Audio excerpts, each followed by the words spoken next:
बाळा, एक दिवस तू खूप थकला होतास. सगळीकडे अपयश दिसत होतं. आपली माणसंही दूर गेली होती. आता माझ्याकडून नाही होणार. बाळा, मी तुला जिंकायला शिकवलं असेल किंवा नसेल, पण हार मानायला कधीच शिकवलं नाही. हे ऐकताच तुझ्या डोळ्यात नवी चमक आली. तू अश्रू पुसलेस, स्वतःला सावरलंस आणि पुन्हा एकदा मेहनत सुरू केलीस. काळ गेला, संघर्ष संपला आणि एक दिवस यश तुझ्या पायाशी आलं. तेव्हा तुला समजलं की जिंकणारे लोक कधीच हारत नाहीत, ते फक्त पुन्हा उभे राहतात. म्हणून बाळा, कितीही कठीण वेळ आली तरी हार मानू नकोस. तुझी मेहनत एक दिवस नक्की फळ देईल. बाळा, काही दिवसांनी तुझंही चांगलं होईल. आज जरी परिस्थिती कठीण वाटत असली तरी ही वेळ कायमची नाही. तू शांतपणे मेहनत करत राहा, स्वतःवर विश्वास ठेव.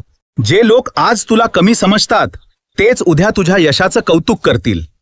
देव प्रत्येकाच्या आयुष्यात योग्य वेळ आणतो.